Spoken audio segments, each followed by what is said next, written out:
E aí, pessoal que me assiste, tudo bom com vocês? Muito prazer para quem não me conhece, eu sou o Tom Carvalho e hoje eu vim falar aqui com vocês sobre um assunto um pouco mais intenso e você já vai entender o porquê. Todos na vida, gente, temos sonhos, planos, projetos e toda vez que a gente vai e tenta dar o tiro naquela ideia, a gente espera conseguir realmente que tudo dá certo ali. A gente já coloca na cabeça, vai dar certo e puf, dá o tiro.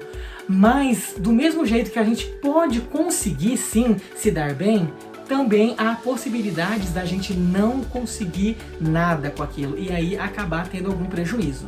Então, gente, a Disney, com essa empresa fantástica, não foi diferente. A Disney sempre foi uma empresa que estava cativando muito o público infantil e assim eles queriam crescer.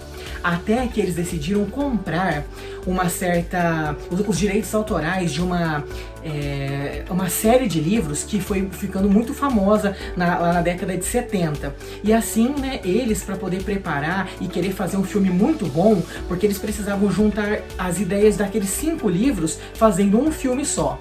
E isso já era impossível, porque juntar muita coisa em um filme só ia se perder muito a essência desses filmes, ia acabar perdendo muito a ordem das coisas, ia acabar tendo que fazer como se fosse uma coisa na correria, e tudo que é na correria não sai bem.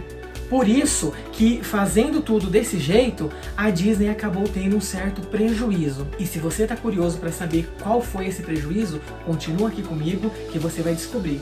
Por isso, seja bem-vindo ao meu mundo de histórias.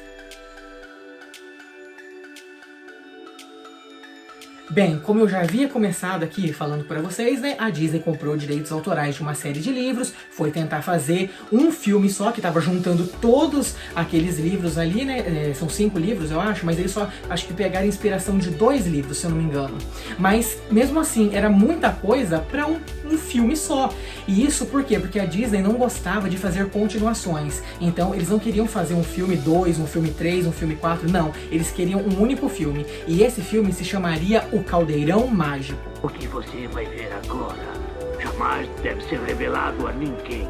Viva! O Caldeirão Mágico, ele foi um filme que demorou 10 anos para poder ser feito. Eles queriam fazer tudo muito bem planejado, porque eles queriam usar novos recursos da tecnologia cinematográfica, que ia ser com efeitos especiais melhores, uns efeitos muito mais estourando ali de sucesso. Então eles esperaram 10 anos para poder fazer esse filme. Eles compraram os direitos autorais, mas esperaram 10 anos se passar para fazer um filme muito bem feito. Isso porque entraram novos animadores, né, na Disney, e eles queriam ensinar tudo certinho para esses novos animadores, para que eles pudessem fazer um filme muito bem feito.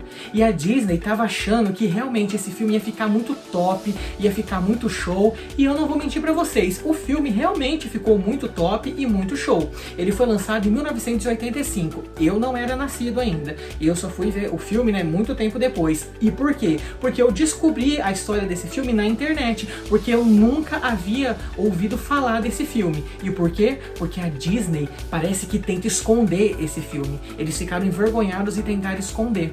Mas por quê? Porque a Disney investiu muito nesse filme e não conseguiu lucrar quase nada com ele. Nada. Então, para poder te explicar melhor sobre o que aconteceu com esse filme, por que ele é o filme que quase faliu a Disney, já se prepara que eu vou te contar tudo. Bem, pessoal, quando nós pensamos nos desenhos clássicos da Disney, nós podemos nos lembrar de filmes incríveis como A Pequena Sereia, O Rei Leão, A Bela e a Fera, entre outros que estão na sua cabeça, eu tenho certeza. Porém, antes dessa fase de ouro, houve uma outra história tão sinistra que nem parecia ter sido feita pelo mesmo estúdio. Essa história e esse filme você talvez nem conheça, porque ele foi um filme que a Disney tentou esconder e enterrar, colocar para debaixo do pano, para sempre. E isso porque ele trouxe tantos problemas que quase fez o estúdio de animação mais famoso do mundo ir por água abaixo, ou seja, falir. E esse filme se chama O Caldeirão Mágico. O filme O Caldeirão Mágico, que você talvez não conheça, pode ser definido como um épico filme de fantasia. Ele é uma aventura que se passa em Prydain, né? Eu acho que é assim que se fala. Nessa terra fictícia, Taran é um cuidador de porcos que sonha em se tornar um grande guerreiro e descobre que a sua porquinha Ven-Ven, ou Ven-Wen, uma coisa assim, tem um poder de mostrar onde o objeto mítico, que é conhecido como caldeirão mágico, está escondido. Aí nessa história nós temos um rei de chifres, que é uma criatura maligna que quer utilizar os poderes daquela porquinha para encontrar o caldeirão e utilizá-lo para poder ressuscitar os seus guerreiros que já estão mortos e formar um exército invencível de mortos-vivos, caveira mesmo.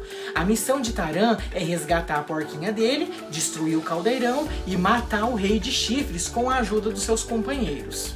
A animação ela foi baseada nos 2 primeiros livros de uma série, que é o livro dos 3 e o Caldeirão Negro. O filme ele mistura elementos dos 2 livros, mas ele não é fiel a nenhum deles.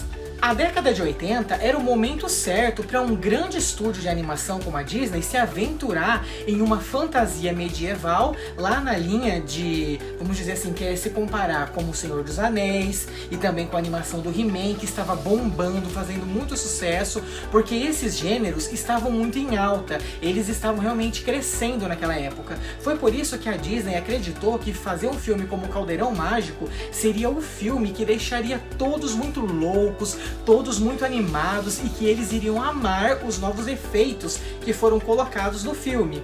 Mas não foi bem isso que aconteceu. O filme, ele por ter recebido todos esses efeitos especiais, ele custou muito caro, gente. E quando eu digo muito caro, é muito caro mesmo, porque ficou 40 milhões de dólares para fazer esse filme. Ou seja, a Disney realmente estava apostando tudo nesse filme, porque eles acreditavam que como a animação do He-Man estava fazendo sucesso, esse filme também poderia fazer e explodir. O problema, gente, é que esse filme, após ser lançado, ele não rendeu tudo em dobro. A Disney só conseguiu 20 milhões de dólares. Ou seja, isso deixou a Disney com muito prejuízo, porque se pagaram 40 milhões e só renderam 20, tava péssimo. Agora você deve estar se perguntando, tá Tom, mas por que o filme ele foi um fracasso? Por que não rendeu nada? E eu já vou te explicar. A Disney sempre foi conhecida por fazer filmes fofos, com músicas, cenas muito coloridas e de felicidade. Mas o Caldeirão Mágico, ele não tinha nada disso, gente. Esse filme, ele não tinha música, não tinha estética fofinha que todos conheciam muito bem das animações da Disney. Ele não estava dentro desse universo fofinho e mágico do lado bom, né? Ele era muito assustador para crianças assistirem. Sem contar que havia muita violência envolvida em muitas cenas. E lá naquela década, né, nos anos 80, isso era muito bizarro. Esse filme ele foi excessivamente sombrio, lidando com temas como dor, morte, além do designer sombrio do vilão. Isso fazia as crianças ficarem apavoradas com muito medo e não queriam ir no cinema assistir essa animação de jeito nenhum. Sem contar que o vilão do filme, aquele rei de chifres, ou rei Hornet, como ele era chamado, né? Ele é um dos poucos vilões que realmente são, que eu posso dizer que é mau. A Disney é conhecida por fazer vilões carismáticos, porque eles estão sempre dançando, cantando, mas o vilão desse filme, ele é simplesmente mau, além de ser muito feio e grotesco. O fracasso comercial, no entanto, não significa que o filme seja ruim. Não, muito pelo contrário. O Caldeirão Mágico é um filme bacana, né? A questão é que é uma boa aposta para quem quer conhecer um lado mais diferente da Disney. Esse Rei Hornet, né, que ele é com certeza um dos maiores vilões da Disney em termos de maldade. Isso porque ele é extremamente cruel, mas não tem grandes motivações ou desejo de vingança. A sua primeira cena já deixa isso muito claro, e vendo essa cena, todos que assistem o filme já podem perceber em poucos segundos que aquilo ali já vai ser uma grande ameaça. Aquele vilão é ruim. Os personagens secundários, eles são cativantes, as cenas dramáticas são muito intensas e representam situações muito difíceis. Por isso, Taran, ele também não é o tipo de herói que todos que assistiam os clássicos da Disney estavam acostumados a ver. Por isso que ele poderia ser um garoto muito bom, seria um filme bacana. Isso porque ele não estava preparado para poder enfrentar os obstáculos que ele iria enfrentar no filme, mas mesmo assim ele vai, e justamente essa jornada difícil torna o filme ainda mais interessante. Então, quando a Disney descobriu esse fracasso que foi o filme, todos desesperados, a equipe precisou se acalmar, pensar muito rápido no que fazer, porque eles logo poderiam perder tudo mesmo. Eles se uniram para poder pensar juntos e foi assim que eles decidiram que a partir daquele dia eles só iriam fazer filmes que fossem confortáveis para a família toda assistir, para todos se sentarem juntos no cinema e acompanhar a história do longa. Dessa forma, para poder tentar se ajustar e conseguirem manter tudo aquilo ali, principalmente o estúdio, eles precisavam fazer um filme muito rápido e mais barato, porque eles estavam sem nada. Esse era o último tiro da Disney para poder conseguir manter o estúdio ali ainda sob controle. E assim, eles precisavam ter ideias e história. Foi dessa forma que eles usaram a ideia de fazer o quê? Como se fosse um tipo de história do famoso Sherlock Holmes para crianças, só que usando uma animação. E assim surgiu o filme As Peripécias de um Ratinho Detetive. Ó Ratagão! Ó Ratagão! Você é o maior!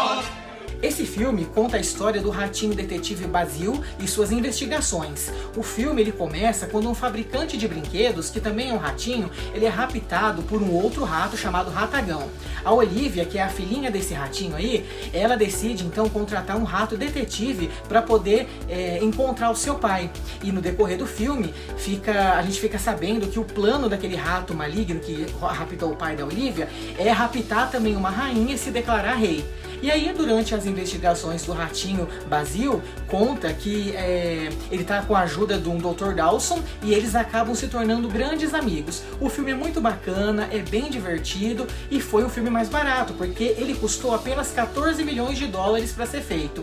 E ele conseguiu arrecadar no mundo inteiro 40 milhões de dólares. Ou seja, todos na Disney ficaram muito felizes, porque eles sabiam que haviam conseguido recuperar todo o dinheiro que eles haviam perdido com o Caldeirão Mágico. Dessa forma, eles puderam se ajustar novamente, corrigindo o erro que haviam cometido com o filme anterior, e juntos ainda decidiram seguir as ordens que eles mesmos haviam tramado ali. Essas ordens seriam o quê? Que sempre iriam conseguir fazer novos filmes muito mais fofos, muito mais baratos e muito mais rápidos. E foi assim que a Disney conseguiu manter o controle e não cair, não foi lá desmoronando. Então, gente, esse foi o vídeo de hoje. Eu espero que vocês tenham gostado. Já sabem, né? Se gostou, dá o like pra me ajudar. Se inscreva no canal se não é inscrito. Compartilhe o vídeo com seus amigos. Ativa o sininho para receber novos vídeos que estão chegando por aí. Um grande beijo, um grande abraço e até a próxima!